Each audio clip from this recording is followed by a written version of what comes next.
Hello dear student, class 12 के छात्रों के लिए चैप्टर 4 का आज लास्ट टॉपिक है वन डे ग्राफ जेनेट। देखिए ये क्या होता है वन डे ग्राफ जेनेट। एक इस प्रकार की युक्ति होती है, ये एक ऐसे वर्गजनित का जो है रचना करता है जो काफ़ी उच्च विभव उत्पन्न करता है और इसका उपयोग जो है आवेशित कणों जैसे इलेक्ट्रॉन होता है, प्रोटॉन होता है, इन सब का जो है त्वरित करके उनकी ऊर्जाओं को वृद्धि करने में किया जाता है। तो वन डे ग्राफ का सिद्धांत है, इस मशीन के कार्य करने का सिद्धांत निम्नलिखित दो स्थिर वैद्युत घटनाओं पर आधारित है। पहला है, कोई भी जो आवेशित चालक है उसमें जो आवेश का विसर्जन होता है वो उसके नुकीले सिरे से होता है। जैसे मान लीजिए ये कोई चालक है और इसको आवेशित किया जाता है, इसको वैद्युत आवेश दिया जाता है, तो सबसे ज़्यादा आवेश का विसर्जन इसके इन पार्ट से नहीं होगा बल्कि जो नुकीला बिल्कुल पार्ट होगा बिल्कुल उससे सबसे ज़्यादा। तो इसका पहला सिद्धांत तो ये है कि अगर किसी आवेशित चालक से वायु में वैद्युत विसर्जन उसके नुकीले सिरे से होता है। दूसरा टॉपिक है, खोखले चालक का उपयोग उसके बाहरी पृष्ठ पर विद्यमान, खोखले चालक का आवेश उसके बाहरी पृष्ठ पर विद्यमान होता है। कोई भी अगर गोला है और उसको आप आवेशित करते हैं तो उसका जो आवेश होगा उसके बाहरी पृष्ठ पर होगा। तो यहाँ दो सिद्धांत है। एक ये कहता है कि कोई भी आवेश चालक से वायु में वैद्युत विसर्जन उसके नुकीले सिरे से होगा, जैसे ये नुकीले सिरे हैं तो वैद्युत का विसर्जन इसके नुकीले सिरे से होगा। दूसरा कि अगर कोई गोला है तो उसके बाहरी पृष्ठ से आवेश का विसर्जन होगा, जैसे ये बाहरी पृष्ठ है, गोला है और इसके बाहरी पृष्ठ से जो है वैद्युत का विसर्जन होता है। तो ये हो गए दो सिद्धांत। अब संरचना के बारे में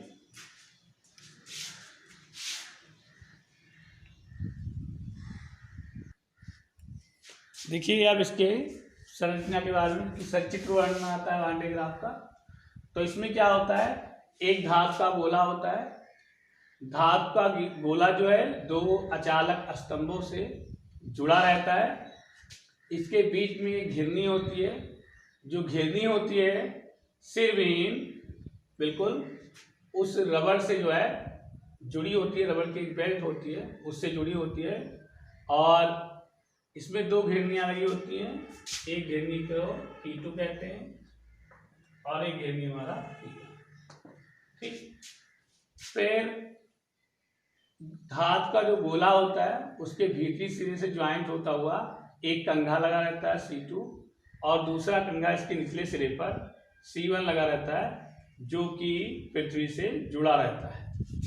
यहाँ एक मोटर होता है जिस मोटर से इस घिरनी को घुमाया जाता है। तो ये तो हो गया आपका संरचना। इसमें आपको ये लिखना है कि क्या क्या है, कैसे क्या होता है, ये संरचना हो गया। अब देखिए कार्यविधि, ये कैसे कार्य करता है इसके बारे में आपको बताया जा रहा है। कार्यविधि में लिखेंगे आप, जब कंघे C1 को अति उच्च विभव, जो C1 है कंघा, इसको जब अति उच्च विभव दिया जाता है,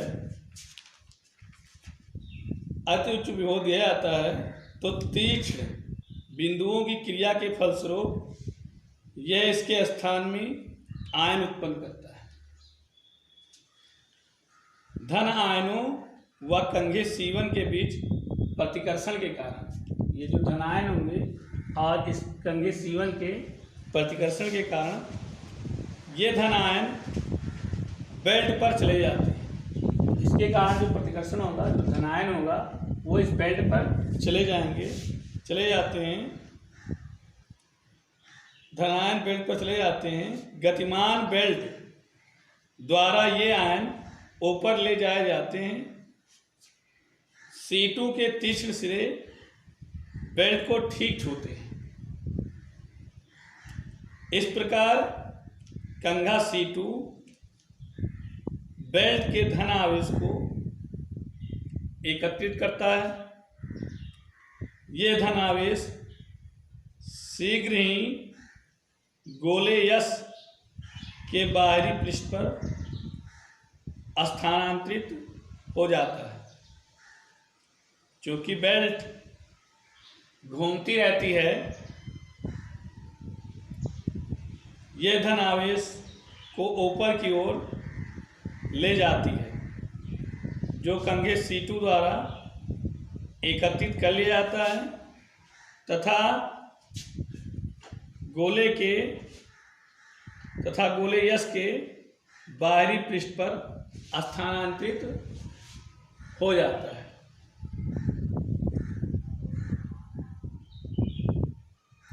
इस प्रकार गोले यस का बाहरी पृष्ठ निरंतर धनावेश प्राप्त करता है तथा इसका विभव अति उच्च हो जाता है। जब गोले यस का विभव बहुत अधिक हो जाता है तो निकटवर्ती वायु की प्रावैद्युत तीव्रता टूट जाती है तथा आवेश का निकटवर्ती वायु में क्षरण हो जाता है। अधिकतम विभव की स्थिति में आवेश के क्षरण होने की दर गोले पर स्थानांतरित आवेश की दर के बराबर हो जाती है। गोले से आवेश का क्षरण रोकने के लिए जनित्र को पृथ्वी से संबंधित तथा उच्च दाब पर वायु भरे टैंक में रखा जाता है।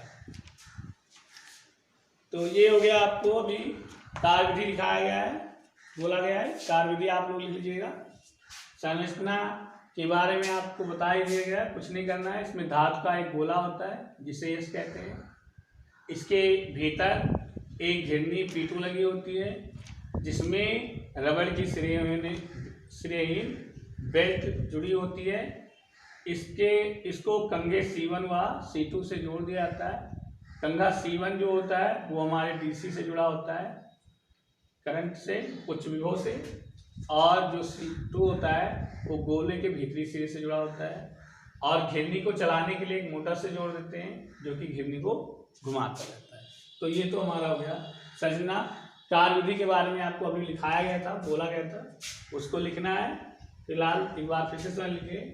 जैसे ही आप इसको घिरनी C1 जो आपका कंघा होता है C1, इसको आप उच्च विभव प्रदान करते हैं लगभग 10⁴ वोल्ट, तो क्या होता है, इस बेल्ट और इसमें जो है प्रतिकर्षण का बल उत्पन्न होता है, जिससे कारण धन आवेश होते हैं इसके सिरे से निकलकर बेल्ट पर आ जाते हैं।